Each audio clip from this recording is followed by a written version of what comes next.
Գործարար ալիքի եթերում դուք դիտում կամ լսում եք ռադիո առողջարանը բարև ձեզ, ես Տաթևն եմ Արաքելյան։ Այսօր տաղավարում հյուրընկալել եմ Աստղիկ բժշկական կենտրոնի բժիշկ սրտաբան, արիթմիոլոգ, էլեկտրոֆիզիոլոգ Հերմինե Պողոսյանին։ Բարի գալուց, շնորհակալություն, որ այստեղ եք։ Շնորհակալ եմ հրավերի համար, բարև ձեզ։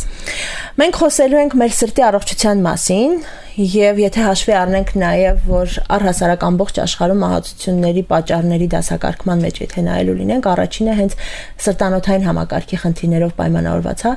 դեպքերն են, մահերն են, ապա կարծում եմ, որ այս հաղորդումը տեղին է, դրան էլ եթե գումարենք, որ սեպտեմբերի 29-ը սրտի առողջության համաշխարհային օրն է, ուրեմն այսօր խոսելու ենք սրտի մասին։ Համեցեք։ Մենք ամեն օր շեշտում ենք, հենց մեր հաղորդման ընթացքում էլ շատ հաճախ ենք ուրախությամբ փաստում, որ բժշկությունը գիտության ամենաարագ զարգացող ոլորտն է եւ գրեթե չկան որևէ օր, որ մենք նոր տարբերակների, նոր մեթոդների մասին չխոսենք կամ չբարձրաձայնենք, ու սա շատ լավ է եւ գուցե նաեւ սա է պատճառը, որ սկսել են գրեթե չլինել հիվանդություններ, որոնք չունեն լուծումներ, հա, եւ այդ լուծումները չի նշանակում, որ մարդու կյանքը փրկելու մասն է խոսքը, առհասարակ կյանքի որակը փրկելն ու ուղղելն էլ արդեն իսկ լուծում է։ Սրան բայց զուգահեռ մենք ասում ենք, որ ամեն տարի ավելանում են հիվանդ մարդիկ, ավելանում են հենց սրտանոթային համակարգով հիվանդացողները ու դրան էլ գումարած նշում ենք, որ սրտանոթային համակարգի հիվանդությունները շատ երիտասարդացել են։ Ինչպես հասկանանք այս պարադոքսը, սկսել ենք ավելի շատ դիմել, ախտորոշման տարբերակներն ավելի շատ են, ավելի շուտ ենք կարողանում հայտնաբերել, թե իսկապես շատացել են հիվանդությունները։ Կարող է շատացել են, բայց երևի ավելի ճիշտ կլինի հայտնաբերելիության թափանցիկության մասին մտածել, որտեվ գործիքային հետազոտություններ են շատացել, հայտնաբերելն է հեշտացել, մարդիկ ավելի կիրթ են իրանց առողջությանը վերաբերվում, սկրինինգներն են շատացել, ստիպված բժշկի գնալը ավելի շատ է,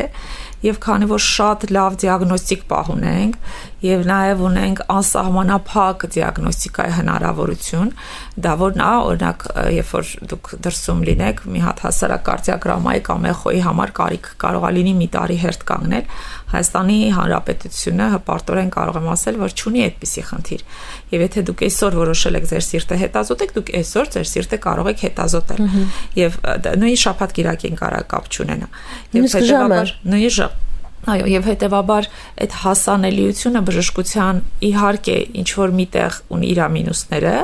բայց գլոբալ առողջապահության տեսանկյունից շատ լավ է, որովհետեւ դուք կարող եք գնաք բժշկի մատի ցավով ու պարզվի, որ դուք ունեք ինչ որ մի այլ խնդիր, որը որ լուծելի է։ Եվ այդ լուծելիությունը, շուտ հայտնաբերելիությունը հենց դրանից է, հասանելի է շատ, ժամանակի երկրի փոքր լինելու առավելություններն էլ էլի պետք է շեշտել։ Քաղաքի երկրի փոքր լինելը, կլինիկաների շատ լինելը շատ նպաստել է հայտնաբերել։ Մասնագետների որակները։ Այո, մասնագետներն էլ շատ բավականին որակյալ են, բայց եթե վերցնենք աշխարհի տեսանկյունից, չեմ կարող ասել, որ գլոբալ շատացել է սրտաբանական հիվանդությունները, հակառակը լուծումներն են շատացել, իսկ քանակը միշտ գրավել է առաջին, երկրորդ տեղը, այնտեղ օնկոլոգիայի հետ մրցակցելով, ու տրավմաները նույնպես։ Ուզում եմ հիշեք ձեր ամենաերիտասարդ պացիենտին։ Քանի տարեկան էր։ Ես մանկական սրտաբան չեմ, շատ հազվադեպ աշխատում ենք միջամտությունների ժամանակ երեխաների հետ միայն միջամտության իմաստով, բայց իմ պացիենտների տարիքը սկսվում է 18 տարեկանից։ Եվ եթե քննարկենք ամենաերիտասարդ ամենաբարդ պացիենտին, ինքը հիմա մոտ 7 տարի առաջ էր իմ պացիենտը, հիմա երևի 30 տարեկան է, գտնվում է Նոր Սրտով Գերմանիայում։ Մենք այստեղ բավականին իմ կարծիքով իրեն օգուտ տվեցինք եւ ճանապարհ ցույց տվեցինք, այնտեղ սիրտը փոխելուց հետո, տրանսպլանտացիայից հետո հուսով եմ շատ ավելի լավ, մենք կապը պահում ենք, ապրում է ու դա երևի մեծ հաջողություն, երջանկություն, մի օր էլ Հայաստանում է տրանսպլանտացիան կարվի։ Մենք նաև միշտ նշում ենք, որ առհասարակ Հայաստանում առողջապահական համակարգը բավական զարգացած է եւ եթե համեմատելու լինենք եվրոպական երկրների հետ, Ամերիկայի հետ եւ զարգացած, այսպես ասած, երկրների հետ, մենք կարող ենք ասել, որ համահունչ քայլում ենք։ Միայն այն, որ մենք հասանել ենք, սա արդեն իսկ շատ լավ է, չհաշվածել, որ մեր մասնագետները անընդհատ վերապատրաստվում են, ու շատ ուրախալի է, որ մեր մասնագետներին, երբ նայում ենք օրինակ տարիներ առաջ ու հիմա, ցկտում են անընդհատ վերապատրաստվել, անընդհատ նոր մեթոդներ ժողովների ծանոթանալ, անընդհատ դուրս գնալ, մասնակցել կարևոր գիտաժողովների, նոր ինֆորմացիայով, նոր տեխնիկաներով վերադառնալ, եւ սա արդեն իսկ ուրախալի է ու սրանից միանշանակ շահում է պացիենտը, որովհետեւ քո մասնագետը, քո երկրացի մասնագետը, այսպես նաեւ կարող ասել, իսկապես տիրապետում է համաշխարհային տենդենսներին ու սա միանշանակ արդյունք տալիս է։ Բայց ուզում եմ որպես խոհանոցին լավ ծանոթ մարդ, որպես միջի մարդ, ինչպես ժողովուրդն է ասում, հա, որքանով ենք մենք պատրաստ ասելու, որ սրտանոթային համակարգի խնդիրները Հայաստանում իսկապես ունեն լուծումներ եւ լավ որակի լուծումներ։ Երբ որ հետազոտություն ես անում, գիտական, բժշկական հետազոտություն ու երկու խումբ պետք է իրար հետ համեմատես, նախ եւ առաջ պետք է հասկանաս այդ խմբերը իրար համեմատելի են, նոր համեմատես։ Քաշային կատեգորիաներ կան, էլի։ Դրա համար եթե մենք վերցնենք միջին հայ միջին սրտաբանին եւ ամերիկյան միջին սրտաբանին, հայ միջին սրտաբանը շատ լավն է ավելի, քան ամերիկյան միջին սրտաբանը, բայց եթե մենք վերցնենք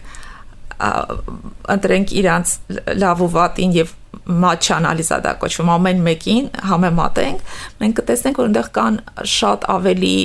բարձր պրոֆեսիոնալներ, որոնք որ շատ ավելի նեղ մասնագետներ, որոնք որ թելադրում են, թե մյուս աշխարհի մնացած բոլոր մարդիկ ոնց պետք է աշխատեն։ Եվ ես կոչվում եմ լավագույն մասնագետ, եթե ես լսում եմ, թե ինչ է ասում իրանց լավագույն մասնագետը։ Եվ եթե ընդհանրապես աշխարհում ընդունված չի ասել ես որոշեցի այսպես բուժել, ես այսպես եմ բուժում, մենք ունենք օրենքներ եւ պետքա բուժենք այդ օրենքներով։ Այդ օրենքներ գրողներ գոյություն ունեն եւ դրանց մեծ մասը գտնվում է դրսում։ Ինչու՞։ Որովհետեւ այնտեղ հետազոտություններ անելու հնարավորությունը շատ մեծ է, որտեւ այնտեղ տեսեք մենք այդ մի քիչ գլոբալ հարցը ավելի շատ ոչ նեղ մասնագիտության մասին ախոսքը իրենց հնարավորություններն ավելի մեծ են, հա։ Մենք շատ լավն ենք, մենք ոչ թե շատ լավն ենք, մենք մեր ունեցած հնարավորության համար մաքսիմալից էլ ավել ենք, մենք ջանք դրած բժիշկներ ենք եւ հատիկով բոլորը եւ վատ բժշկի տարբերակ ես գրեթե չեմ էլ տեսնում։ Լավագույն դեպքում կան բժիշկներ, որոնք փոխանցում են նեղ մասնագետների, այսինքն գնացինք, ախտորոշեց, ասես գնային մասնագետի մոտ եւ այլն, դա շատ լավ տարբերակ է։ Բայց երկու բան շատ տարբեր է դրսի համեմատ, մեկը այնտեղ կա շկոլա կոչվածը։ Դպրոցը որպես այդպեսին, այսինքն մարդը ամենալավագույն անձը, որը դարձել է բժիշկ, ամենալավագույն բժիշկը, ինքը ունի իր ուսուցիչը, իր դպրոցը, իր հետևորդը։ Այստեղ մի քիչ այդպես չի, եւ այդ շկոլայի կորուստը բավականին դժվարացնում է, դրա համար են հայ բժիշկները այդքան շատ գնում, դրսերում սովորում, տարբեր երկրներից վերցնում եւ այլն, այնտեղ այդ սխեման դու ջանք չես գործադրում, դու ընկար այդ ճանապարհի մեջ տենց աճելով գնում ես։ Եվ երկրորդը այնտեղ գիտության վրա է, այսինքն այստեղ կատարողականության վրա է լավ բժիշկ, այնտեղ գիտության վրա է։ Եթե դու արել ես 1000 վիրահատություն եւ բոլորը շատ լավ են եղել, դու արդեն գրում ես ինչ-որ գիտական աշխատանք, որը բերում է օրենքների, որը ծնում է կարգ ու կանոն, որը թելադրվում է աշխարհին։ Մենք մեր համար ենք լավ բժիշկ, մեր փոքր պղպջակի մեջ շատ լավ բժիշկներ ենք, բայց գիտություն ստեղծելը լրիվ ուրիշ բանա, համակարգ է դա։ Բայց պացիենտի համար էլ հենց սա է պետք, որ կատարող բժիշկը լինի պրոֆեսիոնալ։ Այո, պացիենտի համար դա է պետք։ Ես հենց դա եմ ասում, որ պետության համար միգուցե նա է գիտականը, հիվանդանոցի առողջապահության համար նա է կարևոր, բայց մեկ պացիենտի համար, այո, կարևորը լավ բժիշկն է եւ բժիշկների համակարգը, այսինքն մեկ բժիշկը չէ, բժշկային թիմը։ Բժիշկների թիմը։ Հիմա մենք արդեն իսկապես եկանք այն եզրակացության, որ վիրահատարանում հարցը լուծում է ոչ թե մեկ բժիշկ, այլ թիմ։ Եվ այդ թիմը կազմված է գլխավոր բժշկից, այդ թիմը կազմված է հենց նաև պացիենտից, բուժքրոջից, բոլոր նրանք, ովքեր այդ պահին աշխատում են այդ խնդրի համար, ուրեմն այդ թիմը պիտի լինի իսկապես լավագույնը, հա։ Ես ինչու համար եմ այս հարցը բարձրաձայնում, որովհետև մի տեսակ նորաձևություն կա, չէ՞, եթե կա խնդիր, եկեք, եթե նաև կան ֆինանսական հնարավորություններ, գնանք դրսում բուժվելու։ Բայց չէ՞ որ նաև մենք ունենք բոլոր հնարավոր տարբերակները այդ բուժումը անելու մեր երկրում։ մեր մասնագետների օգնությամբ, մեր հիվանդանոցներում, ի վերջո մեր հիվանդանոցներն էլ այսօր բավականին հագեցած են եւ տեխնիկապես, եւ նյութապես, եւ մասնագիտորեն ու այն դրսի ինչպես ժողովուրդն է ասում հերվից զուրնից ձենը քաղցր է, այդքան էլ տեղին չի, էլ իհարկե հասկանում եմ բացառությունների դեպքում սա իսկապես ճիշտ է, բայց գլոբալ եթե վերցնելու լինենք, լավագույն բժշկական օգնություն կարելի է ստանալ նաև մեր երկրում։ Այո, կարելի է, այդտեղ կա compliance հասկացությունը, պացիենտը ինչքան է վստահում իր բժշկին, ու եթե ինքը այո վստահելու է դրսի բժշկին, ինքը պիտի գնա դրսում բուժվելու, որտեղ քո բժշկին պետք է վստահես։ Այդտեղ մի հատ ուրիշ ներսի հարց էլ կա։ Հələ դուրս գնալը մի կողմ, տեսեք, եթե շատ ոչ բարձր կրթությամբ, ոչ մայրաքաղաքային մի մարդ գա եւ վստահի բժշկին, ու ինչ ասի անի, այդ մարդը կշահի միանշանակ իր առողջության տևող կյանքի որակը տևողությունը կերկարի եւ միևնույն ժամանակ կարա լինի շատ բարձր կրթությամբ, բազմակի գիտելիքներով, բազմակի երկրներում սովորած բազմակի լեզուներ իմացող մարդ, որը այնքան շատ գիտելիք ունի, որ չի կարողանում վստահի իր բժշկին եւ հետեւաբար այնքան է քննադատում վերլուծում հարցերը, որ ինքը ստանում է ծառայության եւ հնարավորության շատ փոքր տոկոսը եւ ապրում է շատ ավելի կարճ եւ վատ, քան մյուս պացիենտը։ Հետեւաբար այդ այնքան հարաբերական է, նույնիսկ երկրի ներսում ես դու դա զգում, դու հասկանում ես, որ նույն երկու պացիենտը նույն բժշկի մոտ կախված իրենց տարբեր տեսակներից տարբեր օգնություն են ստանում։ Հետեւաբար, եթե բժշկին չպիտի վստահել եւ ավելի շատ կվստահենք իմպորտնի բժշկին, ապա դա էլ է ընդունելի։ Միայն թե վստահեք ձեր բժշկին։ Միայն թե եթե չեք էլ վստահում, հաջորդ քայլում ընտրեք գտեք, կա լիքը շատ տարբեր տեսակի տարբեր։ Այո, կգտնեք ձեր բժշկին ու այդ ընտրությունը երկկողմանի պետք է լինի, էլի այդ պացիենտի մեծ իրավունքն է ընտրել բժշկին։ Դե դրա համար են բոլոր մասնագետներն ասում են, որ բուժման արդյունավետությունը ուղիղ նաև համեմատական է, թե ինչպիսի տրամադրվածությամբ, սպասելիքներով, հույզերով եւ էմոցիաներով ես մտնում դու բժշկի կաբինետ։ Դա այնքան շատ արտահայտված է հենց վիրահատարանում, այն առաջին ռեակցիան պացիենտը կասի, հա բժիշկ սկսենք, թե կասի, իս շատ երկար է տևելու, դու քո ամբողջ ընթացքը կարա այդ բառային արտահայտությունից կանխատեսելի լինի։ Պետք է շատ լավ տրամադրվել, որ կբուժվենք եւ պետք է հավատալ բժշկին, եթե նույնիսկ կասկածներ կան, պետք է զրուցել այդ բժշկի հետ այնքան միջև հարատվի եւ շատ կարեւոր բան կուզեի ասել, որ շատ են ինձ ասում դուք որպես մարդ լավն եք, բայց դուք պետք է պատկերացնեք, որ բարեհամբույրությունը, ժպտերեսությունը չի էականը, էականը պրոֆեսիոնալիզմն է եւ դա շատ կարեւոր հարց է։ Մարդիկ սիրում են ժպտել, որովհետև դու բժշկին ընտրում ես, վերջերս նույնիսկ կարդում էի հետազոտություն, որ երկու տարբեր խմբերի հետ աշխատել են երկու տարբեր բժիշկների խմբեր, որոնցից մի մասը տվել են բարձրակարգ իսկապես բժշկական օգնություն եւ մաքսիմալ կոպտություն։ Ու հակառակ կողմը նույնիսկ եղած խնդիրներն են բարդացել արհեստական, բայց երբ հարցումներ են կատարվել մյուս խմբին, որ ավելի բարեհամբույր էր, ավելի հասանելի էր, ավելի սրտացավ էր մոտեցումը նրանցից ավելի գոհ էին, քան մյուս կողմից։ Այնպես որ այդ վստահությունը տեղից է սկսում։ Հենց այդպես էլ կա, ասում է, պացիենտը բարդությունը չի հիշում է դու ոնց իրեն ասեցիր այդ բարդության մասին։ Բայց միևնույնն է պրոֆեսիոնալիզմն էլ է պետք գնահատել։ Դե հա, այդ չի քննարկվում։ Բացառիկ օգնության մասին խոսք չկա, իհարկե, քաղաքավարության մասին ենք խոսում, քաղաքավարի շփման մասին ենք խոսում, բայց այդ ջանջիգյարի տարբերակն էլ է, էլի ոչ միշտ պրոֆեսիոնալիզմի։ Դա էլ պետք է սահման ունենա։ Այո, մենք ծայրահեղություն սիրող ենք, չէ՞ կամ այն ծայրահեղությունը կամ։ Չէ, դա էլ պետք է սահման ունենա այնքանով, որ ամեն դեպքում պետք է պացիենտը հասկանա, որ դիմացինը բժիշկ է, ոչ թե իր ընկերուհին կամ ընտանիքի անդամը։ Ես նույնիսկ նաև գիտեմ, որ չգրված օրենք կա, ընտանիքի անդամները փորձում են իրար չբուժել, իրար չվիրահատել, որովհետև էլի այստեղ սահմաններ են լղոզվում։ Սահմաններ են լղոզվում եւ էմոցիոնալ ազդեցություններ գոյություն ունեն։ Մենք երբեմն խանգարում ենք, շատ ցանկալի է պացիենտի հետ շատ մտերիմ չլինել, չդառնալ, որովհետև այդ սահմանը դու պետքա պահես, որպեսզի սառը դատես էմոցիաները չխանգարեն աշխատանքի ընթացքում իրենը որոշման համար։ Դե հա։ Իրեն որոշման համար են խանգարում, էլի։ Ամեն դեպքում չմոռանալով նաև, որ սեպտեմբերի 29-ը նշվում է որպես սրտի առողջության կամ սրտի օր, նաև խոսենք հա սրտի առողջության մասին, խոսելով թե երբ է պետք անհանգստանալ ու դիմել մասնագետի, որովհետև մասնագետը կարող է իսկապես լինել լավագույնը, մասնագետը կարող է լինել մասնագիտական բարձր որակներով, բայց պացիենտը այնպեսի իրավիճակում հասնի բժշկին, որ նույնիսկ պրոֆեսիոնալ բժիշկը չկարողանա որևէ կերպ օգնել։ Պետք է ունենալ այցեր եւ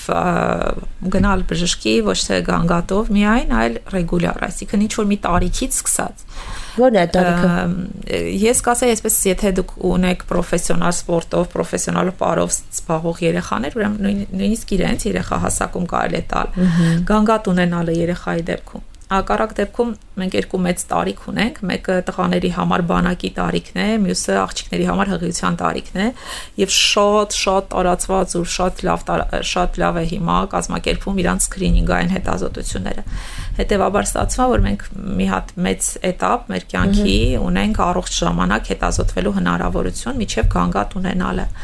Եվ այս տարիքը պետքա բաց չթողել, պետքա անպայման քո սեփական առողջության ելային կետը տեսնել, որտեղից ենք մենք սկսել, էլի մեր սիրտը ոնց է եղել, բնածին արատ ունեցել ենք, թե ոչ, ունեցել ենք ինչ-որ գանգատ, թե ոչ, որտեղ մարդը որ գալիս ասում է երեկվանից եմ հևում, ուրիշ մարդ է, մարդը որ գալիս է ասում է ինչ հիշում եմ, ահա, երբեմն ասում են այնքան վաղուց եմ հևում, այդպես կատակոություն ունի միջև ծնվելը, թե ծնվելուց հետո, որովհետև այդ շատ կարևոր պահա որ օրից կոնկրետ սկսվեց գանգատները եւ երբ որ դուք գանգատ ունեք դա նույնիսկ մինիմալ մի գնահատեք մարդը չպիտի գնահատի այդ ինչից է երբեմն ինձ գալիս են դիագնոզներ են ասում ասում ինչ գանգատ ունեք ասում են ճնշումը սա բարձրանում մեկ էլ ես միգրեն ունեմ եւ նաեւ ես ունեմ շողացող արիթմիա ասում իսկ հիմա գանգատները մի անուններ մի դրեք դեր գանգատներին, անունները դրանք դիագնոզներն են, հենց գանգատ եղավ, ցավ, խփոց, հեվոց եւ այլն։ Այդ գանգատները պետք է տանեն բժշկի, գոնե մի բժշկի մոտ որ գնան պացիենտները։ Կարևոր չէ ինչ մասնագետ, հա։ Դու ցանկալի կլիներ ընդհանուր թերապևտ, բայց դա նաեւ սրտաբանն է, որտեղ շատ ավելի մոտ ընդհանուր թերապիային սրտաբանությունն է։ Հաջորդ ուղղորդում արդեն հեշտ կլինի։ Եթե սրտաբանական չի, սրտաբանը կասի, որ ձեր մոտ թոքային խնդիր է, գնանք հիմա այլ թոքաբանի մոտ եւ այլն, եւ դրան պետքա լինել շատ բաց, ճկուն, բժիշկները մի նպատակ ունեն եւ ես կարող եմ բոլոր բժիշկների անունից ասել, բժիշկների բոլոր բժիշկների նպատակը մեկն է, պացիենտը գոհ գնա, գոհ լինի եւ առողջ լինի։ Հետևաբար եթե պետք լինի երկու բժշկի մոտ գնալ կամ 3 հետազոտություն անել, այդ ազատությունը եւ բժիշկը եւ պացիենտը պետքա ունենան։ Հետևաբար ես կասեի, որ ամփոփենք առողջ ժամանակ հետազոտվել, գանգատ չունենալով հետազոտվել եւ հետո մյուս этаպը արդեն ըստ գանգատի հետազոտվել։ Ցանկացած գանգատը դեռ առանց ախտորոշման։ Ախտորոշումները հետո արդեն կուտակվում են։ Այ գանգատների մասին եմ ուզում խոսենք, որովհետև սրտային, հա, խնդիրների այսպես ասած գանգատները շատ նման են երբեմն ստամոքսի ցավին, երբեմն մրսածությանը, երբեմն մկանային ցավին,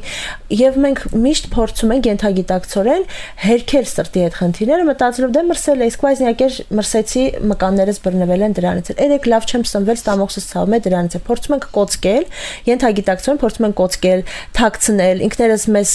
համոզել, որ չէ, ամեն ինչ է բացի սրտից, հա։ Բայց ուզում եմ այն կարևոր դետալները նշեք, որի դեպքում որ չէ հաստատ ստամոքսը չի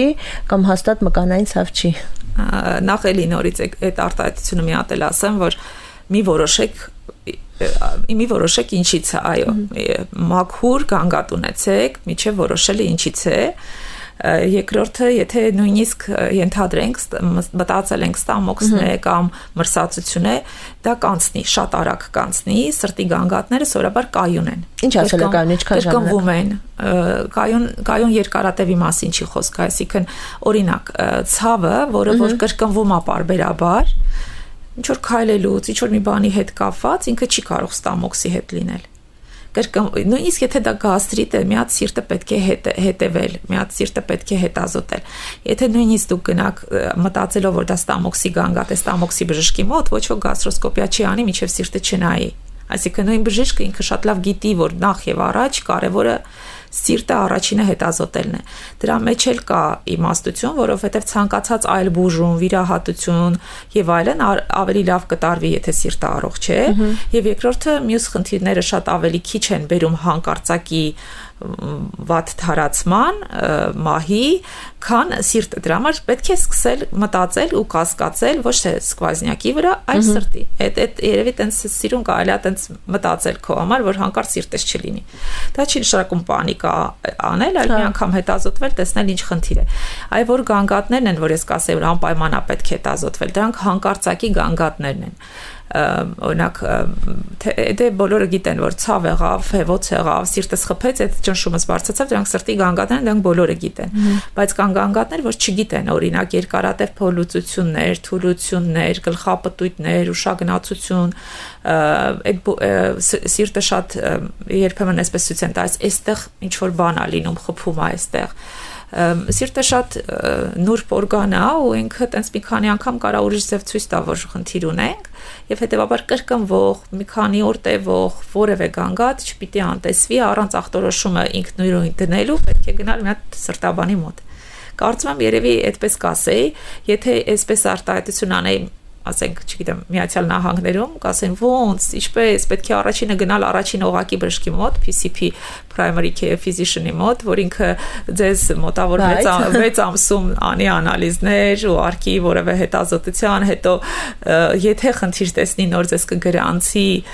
սրտաբանի մոտ, մենք քանի դեռ այդ համակարգը չունենք, սրտաբանի մոտ է պետք գնալ եւ ունենալ այդպես սրտաբան, որը առաջնային օղակի բժշկի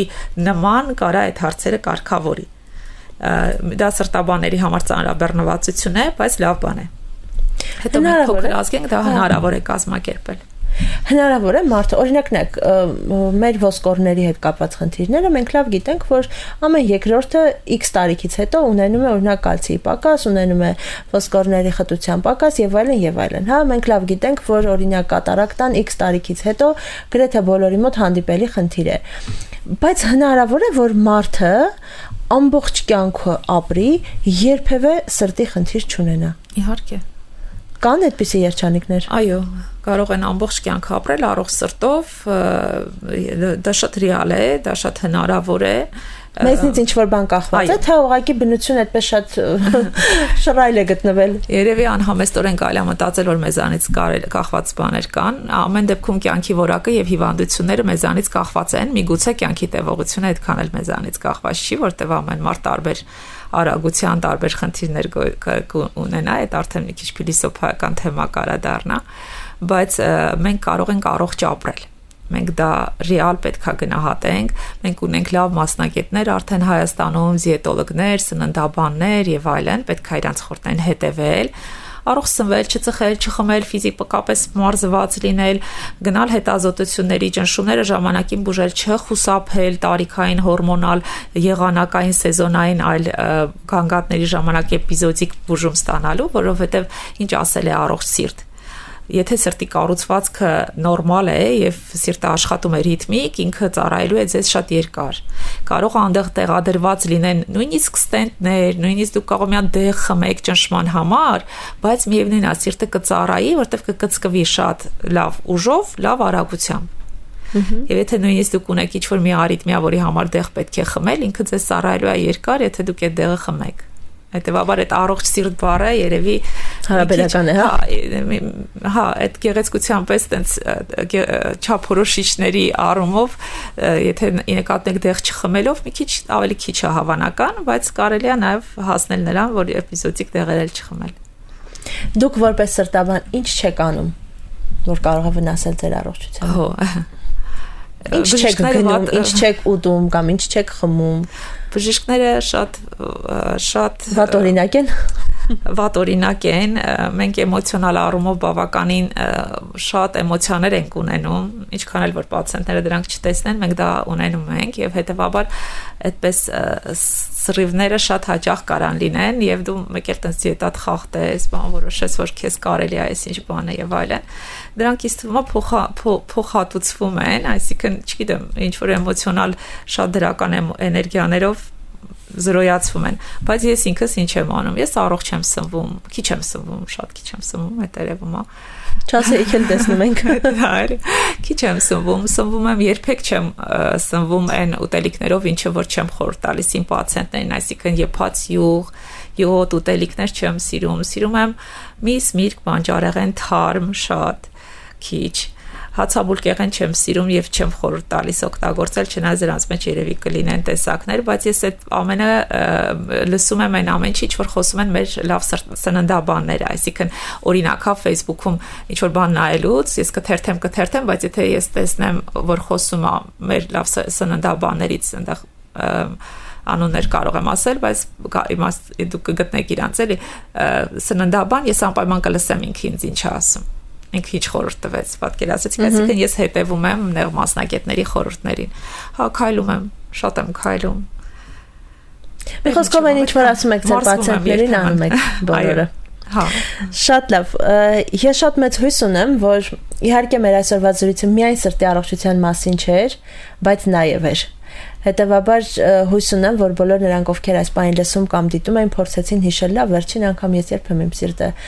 հետազոտել եւ ինչին է եղել պատասխանը եւ որքանով է արդեն ժամանակը լինել սրտաբանի մոտ։ Եվ եթե մենք կարողանանք ուղղորդել մարդկանց դեպի առողջը, կհամարենք այսօրվա զրույցն էլ, հաղորդումն էլ, հանդիպումն էլ կայացած։ Շնորհակալություն։ Ես եմ շնորհակալ շատ։ Սիրելի ռադիո լսողներ ու ռադիոդիտողներ, հիշեցնեմ եւս մեկ անգամ, որ զրուցակիցս Աստղիկ բժշկական կենտրոնի բժիշկ սրտաբան, արիթմոլոգ, էլեկտրոֆիզիոլոգ Հերմինե Պողոսյանն էր։ Մենք հանդիպելու ենք նաեւ մյուս շաբաթ, շնորհակալություն ուշադրության համար, ցտեսություն։